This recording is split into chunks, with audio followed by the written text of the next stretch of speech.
নমস্কার বন্ধুরা, কেমন আছেন সবাই? আশা করি সবাই খুব ভালো আছেন, সুস্থ আছেন, আনন্দে আছেন।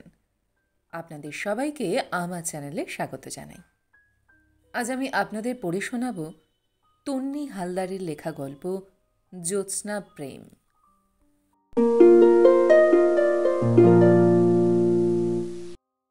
এবার হবে। সারা দিন ধরে তীর্থের কাকের মতো অপেক্ষা করেছি। এবার সেই সাংঘাতিক সময়টা কি যেন বলে, মহেন্দ্রক্ষণ উপস্থিত হবে। যাতে ঘুমিয়ে না পড়ি, দুবার চা, তিনবার কফি খেয়েছি। জিভ মুখের ভেতর, গলা, মায়ে, খাদ্যনালী পর্যন্ত তেঁতুলের মতো টোকে আছে। দুটো পুদিনহারা খেলাম, কিচ্ছু হলো না। তেতো থেকে স্বাদটা কেমন একটা তিতকুটোতে পরিণত হলো। শাশুড়ি মাকে দেখেছি গ্যাস অম্বল হলে বড় একটা কাঁচের গ্লাসে ঈষদুষ্ণ গরম জল করে সময় নিয়ে একটু একটু করে খেতে। আমিও তাই করলাম। সত্যি উপকারও পেলাম। বাড়ির বউ হয়ে চোরের মতো পা টিপে টিপে এ ঘর ও ঘর উঁকি দিলাম। মেঘার বাবা ঘুমিয়ে কাঁদা, নাকও ডাকছে।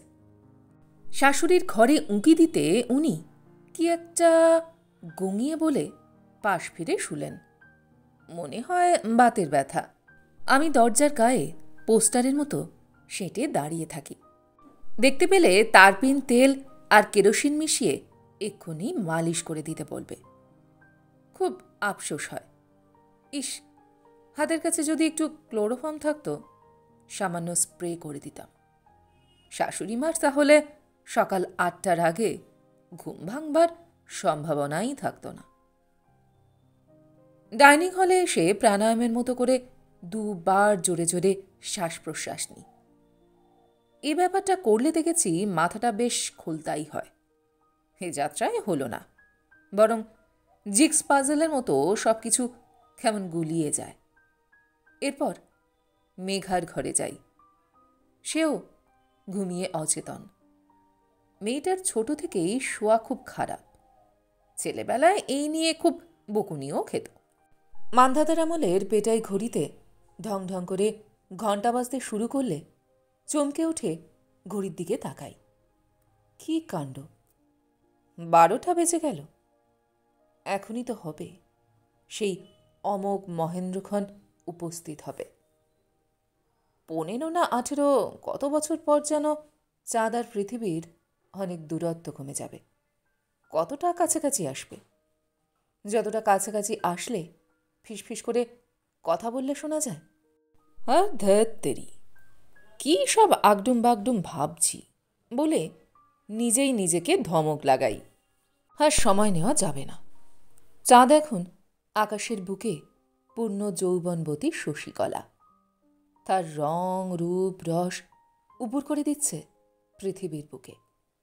চাঁদের বুকে টলটল করছে এক দিঘি প্রেম। আমি সেই চাঁদকে দেখব, ভালোবাসব, আদরে সোহাগে ভরিয়ে দেব। ঠিক যেমনভাবে আমিও প্রেম চাই, হয়তো পৃথিবীর কাছেই। ছুঁয়ে দেব আজ চাঁদের যাবতীয় লজ্জা। আমাদের ভালোবাসাবাসি দেখেও সূর্য কি উঠবে কাল?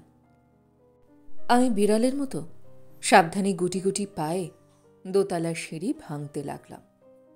বিকেলে সিঁড়ির দরজা আলতো ভেজিয়ে রেখে শাশুড়িকে বলে দিয়েছিলাম, হ্যাঁ মা, তালা লাগানো হয়ে গেছে। মেঘা এবার উচ্চ মাধ্যমিক দিয়েছে। নিজের মেয়ে বলে বলছি না, সমস্ত ব্যাপারে ওর মাথাটা দারুণ কাজ করে। ঝকঝকে স্মার্ট মেয়ে। লেখাপড়া নিয়ে কোনো দিন ওর পেছনে ঘ্যানর ঘ্যানর করতে হয়নি। মাধ্যমিকে একটুর জন্য 20 জনের মধ্যে থাকেনি। চমৎকার গানের কলা, আর কি ব্যক্তিত্ব! ভাবলেই অবাক হয়ে যাই। আমার মেয়ে তো, আমার মেয়ে সব ব্যাপারে এত ঠিকঠাক চলে কি করে? আমি তো এখনো ভাত চাপিয়ে টিভি দেখতে বসলে ভাতের কথা ভুলে যাই। এই তো দিন 15 আগে মেঘার বাবার টিফিন বক্সে কিছু না দিয়ে খালি টিফিন বাটি ভরে দিয়েছিলাম অফিসের ব্যাগে। সেদিন আবার মেঘার বাবা অমলদাকে বলেছিল, আজ আমার সঙ্গে টিফিন করবেন। খুলে দেখে ফাঁকা। কি বিশ্রী ব্যাপার। বাড়ি এসে আমায় শুধু বলেছিল, এবার থেকে আমি আর টিফিন নেব না, লোকজনের সামনে জোকার হতে ভালো লাগে না। শাশুড়ি মা খাটে বসে বসেই এক হাত নিয়েছিলেন। বুবুর চেহারাটা দিন দিন কেন পাটকাঠির মতো হয়ে যাচ্ছে এইবার বুঝতে পারলাম। বুবুকে এবার থেকে আমি খেতে দেব। আমি ফস করে বলে ফেলি, মা, ওর 5-7 হাইটে 72 কেজি ওজন। ডাক্তার বলে এটা ওভারওয়েট। শাশুড়ি মা খাটের এক কোণায় রাখা পানের ডিবে থেকে সুপুরি কুঁচোনোর জাঁতিটা ছুঁড়ে মেরে বলেছিল, ছি ছি, নিজের স্বামীর শরীর স্বাস্থ্য নিয়ে কেউ খোঁটা দেয়? জাঁতিটা একটুর জন্য গায়ে লাগেনি, তবে পুরনো আমলের বাড়ির মেঝের জলটা উঠে গিয়েছিল। দুপুরে উনি ঘুমিয়ে পড়লে ঝাড় দিয়ে পরিষ্কার করে দিই। মেঘার বাবা বাড়ি থাকলে টিভিতে খবর দেখে, কাগজ পড়ে, এ ঘর ও ঘর পাইচারি করে। মেঘা যখন নিচের ক্লাসে পড়ত তখন পড়াও ধরত, আমিও পড়া ধরতাম মেঘাকে। কিন্তু আমার উপরে ভরসা ওদের সব সময় কম। মেয়ে বাবাকে অভিযোগ করত, বাবা, মা যেসব বাংলা ইতিহাসের প্রশ্নের উত্তর লিখে দেয় বেশিরভাগ সেন্টেন্স ইনকমপ্লিট থাকে। আমিও ভালো করে খুঁটিয়ে খুঁটিয়ে খাতা দেখলাম। সত্যি মেঘার কথাই ঠিক, বেশিরভাগ বাক্যই অসম্পূর্ণ। যেমন যীশুখ্রিস্টের জন্মের পরবর্তী 400 থেকে 700 বছর বলা হয়ে থাকে। মেঘার বাবা গম্ভীরভাবে বলে, জয়া, মেঘার কোনো প্রশ্নের উত্তর তোমার লিখে দেওয়ার দরকার নেই, মুখে ধরবে। বিষয়টার মধ্যে সামান্য অপমান লুকিয়ে থাকলেও অভিমান হলো না। মনে হলো বাঁচা গেল। পড়া ধরতে গিয়ে আরও এক কিটকেল। মেয়ে গড়গড়িয়ে বলে যাচ্ছে, আমি মেলাতে মেলাতে একসময় কি হাবিজাবি ভাবনা শুরু করি। মেয়েকে ধমকে উঠি, এই, তুই এই প্যারাটা বলিসনি? মেয়ে গলার পারদ চড়ায়, তুমি তো পৃষ্ঠাই উল্টাওনি, আমার কখন বলা হয়ে গেছে? দত্তরি, কি যে ভাবো তুমি। মেয়ের সামনে লজ্জা করে। সত্যি কি আমি ভাবি? মেঘা মন খারাপ করে বাবার কাছে ফের অনুযোগ করে, দেখো বাবা, আমি পড়া বলে যাই, মা কিছু শোনে না, উল্টে আমায় বকে। মেঘার বাবা এবার আর গভীরভাবে না, শান্তভাবে বলে, জয়া, মেঘার লেখাপড়ার মধ্যে তুমি আর নাক গলিও না। আমার অবসর সময় কিছু বাড়ল। অবশ্য এখন সেটা খেয়ে নিচ্ছে শাশুড়ি মার বাত। বেতু মানুষের থারপিন তেল আর কেরোসিনের মালিশ এখন আমার অবসর বিনোদন। আমার মোবাইলটায় গান শোনা, গান ভরা, ছবি তোলা এসব করা যায় না। আগের দিনের সাদা কালো টিভির মতো সাদা কালো মোবাইল। মেঘার মোবাইলে অসাধারণ রবীন্দ্রসঙ্গীতের কালেকশন আছে, তাই মেঘা ঘুমিয়ে পড়লে বালিশের তলা থেকে ওর মোবাইলটা আগেই চুরি করে লুকিয়ে রেখেছিলাম। মাদুর, তার উপর একটা মাথার বালিশ আর জলের বোতল। সন্ধ্যাবেলা বাবা মেয়ে যখন ভারত অস্ট্রেলিয়ার ক্রিকেট খেলা দেখছিল তখনই রেখে এসেছিলাম। সব কিছুর ব্যবস্থা একেবারে নিখুঁত। আজ কোনো ব্যাপারে কোনো রকম রিস্ক নিতে চাই না। এমন মহেন্দ্রক্ষণ মানুষের জীবনে বারবার আসে না। ছাদে মাদুর বিছিয়ে তার উপর একটা বালিশ রেখে এসেছি, একটা জলের বোতলও রেখেছি। কতক্ষণ থাকবো তার তো ঠিক নেই, যদি পিপাসা পায়। ব্লাউজের ভেতর মেঘার মোবাইলটা আগেই ঢুকিয়ে নিয়েছি। পা টিপে টিপে সিঁড়ি দিয়ে উঠতে লাগলাম। না, সাবধানের কোনো মার নেই, তাড়াহুড়োর কোনো গল্প নেই। পূর্ণ যৌবনবতী চাঁদ সবে তার রূপ, রস, বর্ণ উজাড় করে ঢালতে শুরু করেছে। সিঁড়ির দরজাটা আলতো হাতে ঠেলে দিই, ক্যাচ করে শব্দ হয়। রাত গহীন হয়েছে। তাই শব্দটা একটু বেশিই হয়। অবশেষে আমি ছাদের বুকে পা রাখি। ছাদ তখন জ্যোৎস্না স্নান করছে। সাদা স্নিগ্ধ মায়াময় আলো চারদিক উছলে উঠেছে।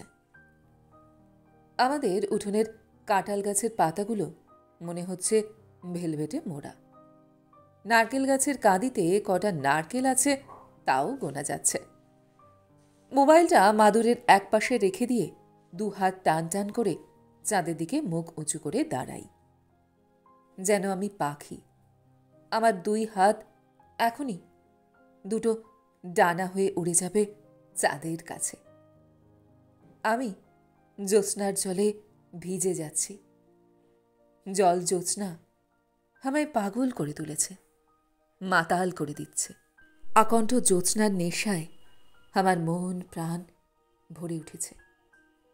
স্কুলে পড়তাম যখন নাচ শিখতাম, টানা 10 বছর শিখেছিলাম। এখন আমাকে কেউ দেখলে হাতকে উঠবে, এই চেহারায় নাচ। কিন্তু সত্যি নাচতাম এক সময়।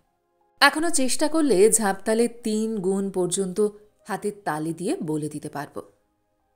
শাড়ির আঁচলটা কোমরে পেঁচিয়ে নিয়ে 1 পাক নিচে উঠি। চাঁদের হাসি বাঁধ ভেঙেছে। একটুখানি নাচবার পরই হাঁপিয়ে উঠি। বেশ লাগছে কতদিন পরে আমি নাচলাম। সত্যি হাঁপ ধরে গেছে। জল খাওয়ার জন্য বোতলটা সবে তুলে 2 ঢোক খেয়েছি। মেঘার ফোন বেজে ওঠে। আজ জ্যোৎস্না রাতে সবাই গেছে বনে। কেটে যায়। আমি ছাদের কিনারে এসে দাঁড়াই। চাঁদ তখন গলে গলে পড়ছে। চাঁদের স্নিগ্ধ কিরণে আমি ভেসে যাচ্ছি। ছাদের ডান দিকের কোণায় জলের ট্যাঙ্কটার পাশে নারকেল গাছের পাতার ফাঁক দিয়ে জ্যোৎস্না পড়ছে। পাতার ফাঁক গলে পড়ে চিরচিরে আলো তৈরি হয়েছে। বাতাসে নারকেল গাছের পাতাগুলো দুললে আলোটাও দোলে। আমার খুব মজা লাগে। এতটাই মজা লাগে যে ঝিরঝিরে আলোতে এসে দাঁড়াই। দাঁড়িয়ে দাঁড়িয়ে মনে হয়, না, এবার আমার সত্যি 2টো ডানা গজাবে। ঠিক তখনই মোবাইলটা আবার ধরফর করে বেজে ওঠে। মফস্বলের 12টা বেজে যাওয়া মানে অনেক রাতই হয়েছে। চারপাশ বড় বেশি চুপচাপ।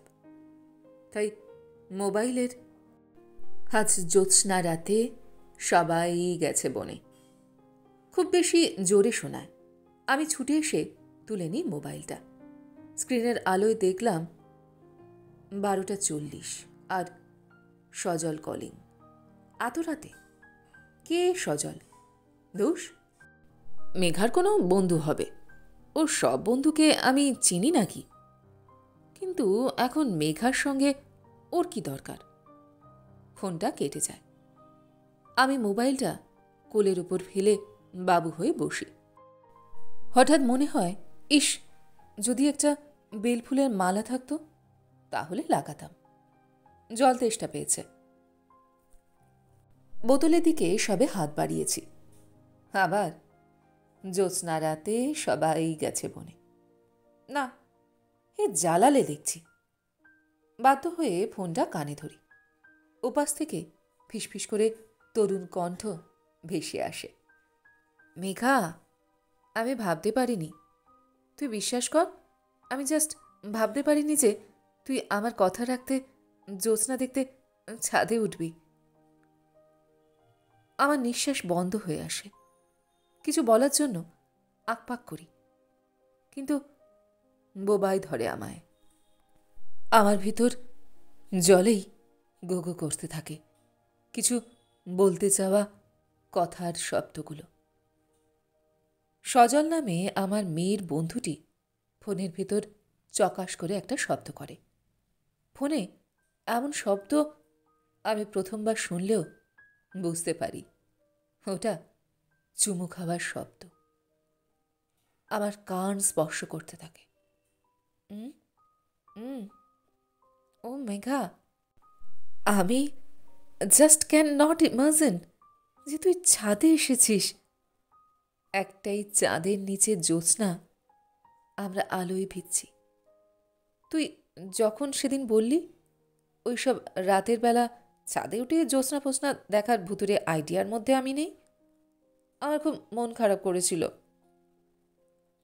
আমি শক্ত হয়ে বসে শক্তভাবে ফোনটা কানে চেপে ধরে বলি, না আমি বুঝতে পারি গলা দিয়ে ফ্যাঁসফেঁসে একটা আওয়াজ বের হচ্ছে।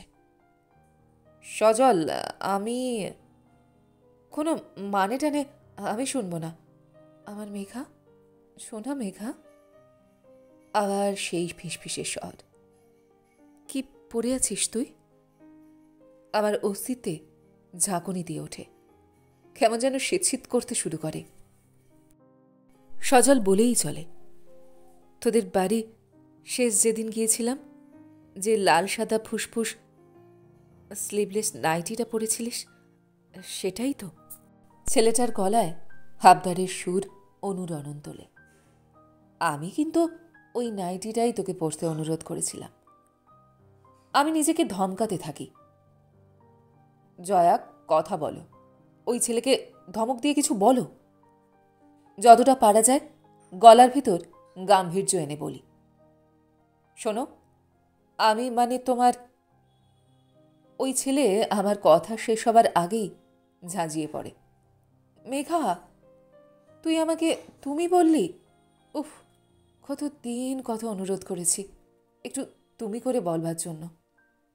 ইচ্ছে করছে এখনই গিয়ে তোকে জড়িয়ে ধরতে, হংসুমানকে দেখিয়ে বলতে, মেঘা শুধু আমার।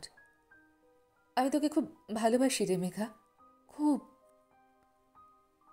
আমার কি যেন হয়, মেঘার খাতায় ইতিহাসের উত্তর লিখে দেওয়া অসম্পূর্ণ বাক্যের মতো মুখ থেকে ফস করে বেরিয়ে আসে।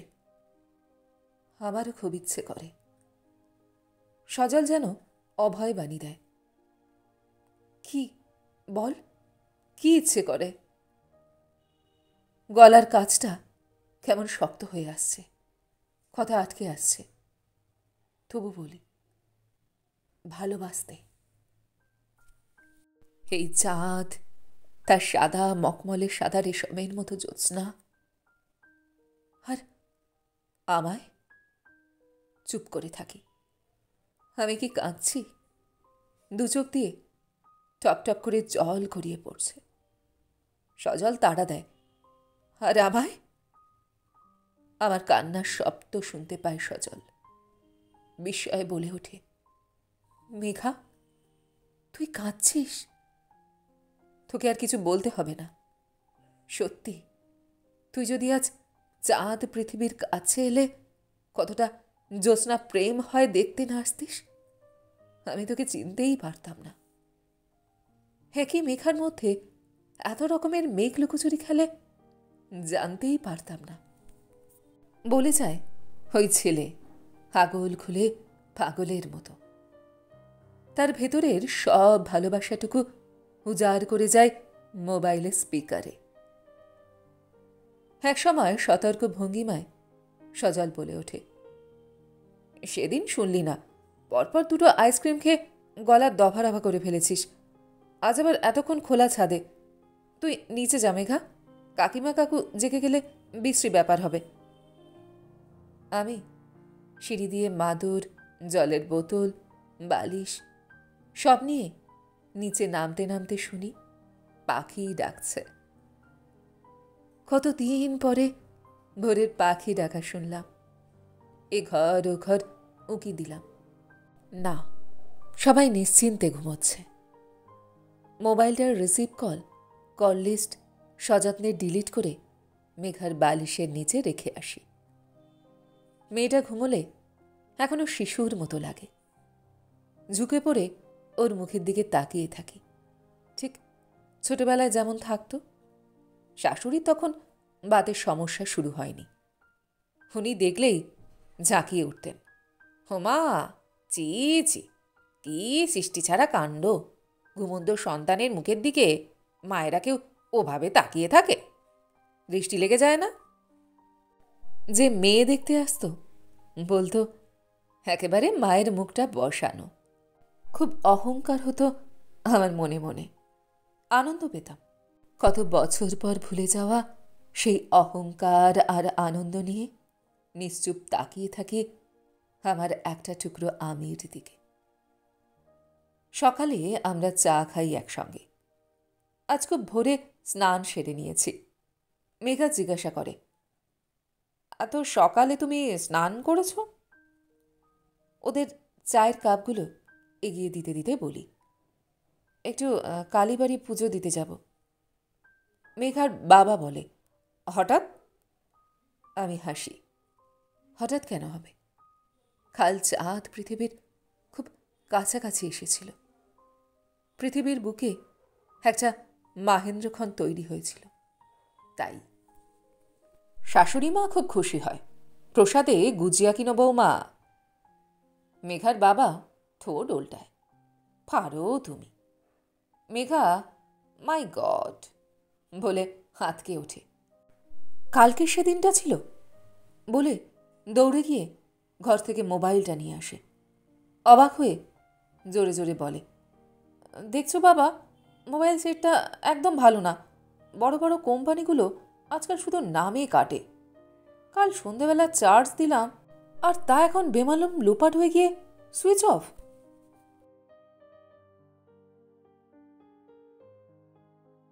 গল্পটি এইখানে সমাপ্ত হল। আপনারা এতক্ষণ শুনছিলেন তন্নি হালদারের লেখা গল্প জ্যোৎস্না প্রেম। গল্পটি আপনাদের কেমন লাগলো বা আমার গল্প পাঠ আপনাদের কেমন লাগলো কমেন্ট সেকশনে অবশ্যই লিখে জানান। যদি আমার গল্প পাঠ আপনাদের ভালো লেগে থাকে তাহলে আশা করব লাইক শেয়ার অবশ্যই করবেন। আর এই ধরনের সুন্দর সুন্দর কাহিনী আরও শোনবার জন্য আমার চ্যানেলটিকে সাবস্ক্রাইব করতে ভুলবেন না কিন্তু। তবে আজ এই পর্যন্ত। আমি খুব তাড়াতাড়ি আবার অন্য কোনো কাহিনী নিয়ে আপনাদের কাছে চলে আসছি। সবাই খুব ভালো থাকবেন, সুস্থ থাকবেন, আনন্দে থাকবেন। নমস্কার।